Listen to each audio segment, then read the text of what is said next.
Corona virus کی وجہ سے پورے ملک کے اندر لاک ڈاؤن ہے، تو اس موقع سے بھرپور فائدہ حاصل کر کے ہمیں ذکر و فکر کی طرف آنا چاہیے۔ قرآن مجید کی تلاوت، کثرت نوافل، قضا شدہ نمازوں کی ادائیگی اور دیگر امور خیر بجا لانے چاہیے۔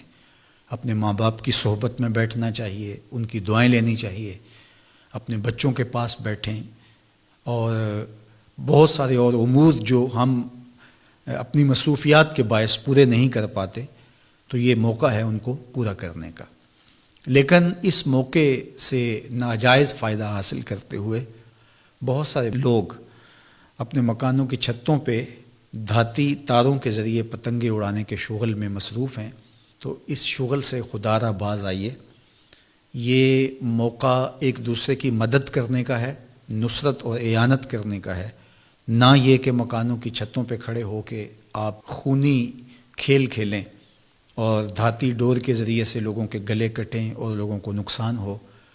تو اس سے خدا را ہمیں خود بھی باز آنا چاہیے اور اپنے بچوں کو بھی اس سے روکنا چاہیے، ان کی حوصلہ شکنی کرنی چاہیے۔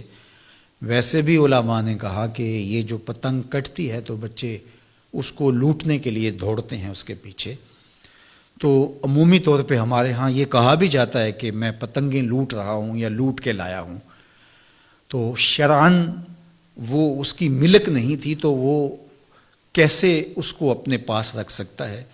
تو یہ ایسا گناہ ہے جس کو گناہ نہیں سمجھا جاتا، اور بچپن میں معصوم ذہن پر لوٹ مار کا تصور اس سے ابھرتا ہے، اور آج وہ پتنگ لوٹ کے لایا ہے تو کل بڑا ہو کے بڑا لٹیرا بنے گا۔ تو یہ ماں باپ کو سوچنا چاہیے کہ پتنگ لوٹنے کا عمل لوٹنے کی ایک مشق ہے، اور بچہ اس کو کوئی برائی نہیں سمجھ رہا اور اس کو گناہ نہیں سمجھ رہا، حالانکہ یہ مال لقطہ ہے۔ اور اگر کسی نے پتنگ لوٹ لی یا ڈور لوٹ لی تو ہمارے فقہا نے لکھا ہے کہ 6 ماہ تک اس کا اعلان کرے، مالک کے نہ ملنے کی صورت کے اندر اس کو صدقہ کرے، وہ خود پھر بھی نہیں رکھ سکتا ہے، چونکہ یہ مال لقطہ کے حکم کے اندر ہے۔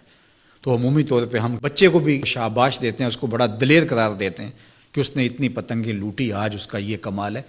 تو میاں یہ بچوں کے نفسیات کے اندر لوٹ مار کے تصور کو راسخ کرنے کا ایک ذریعہ ہے پتنگ۔ اس نقطہ نظر کی طرف شاید کبھی کسی کی توجہ نہ گئی ہو، تو اس پہ بھی غور کرنے کی ضرورت ہے۔ میں تو یہ بات کہا کرتا ہوں کہ چلتی ہوئی ٹرالی سے یا ٹرک سے جو بچہ گنا لوٹتا ہے تو اس کو بچے کی بہادری اور فنکاری سمجھا جاتا ہے، لیکن آج جس نے گنا لوٹا ہے تو کل وہ ملک لوٹنے لگے گا، کل وہ اور کچھ بھی لوٹے گا۔ تو یہ چونکہ جب برائیاں شروع ہوتی ہیں تو بڑے پیمانے سے شروع نہیں ہوتی، چھوٹے پیمانے سے شروع ہوتی ہیں۔ تو پتنگ لوٹنے کا تصور لوٹ مار کی طرف لے جانے والا ہے، اور دوسرا یہ قاتل ڈور کتنے لوگوں کی زندگی کا چراغ بجھا دیتی ہے، اور کیا گزرتی ہے ان ماں باپ کے اوپر جن کا لخت جگر، جن کا بیٹا ان کے ہاتھوں کے اندر دم توڑ جاتا ہے اور گلا کٹ گیا ایک ڈور سے۔ اور ایسے واقعات ہم کتنے سنتے ہیں۔ تو میں گزارش کروں گا کہ اس خونی کھیل سے باز رہا جائے۔ اخلاقیات بھی اجازت نہیں دیتے، ہمارا ملکی قانون بھی اس کی اجازت نہیں دیتا، اور پنجاب پولیس بھی اس پر ایکشن کر رہی ہے۔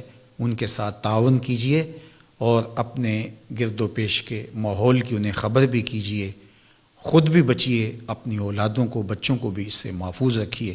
اللہ آپ کی حفاظت کرے۔ والسلام علیکم ورحمۃ اللہ وبرکاتہ۔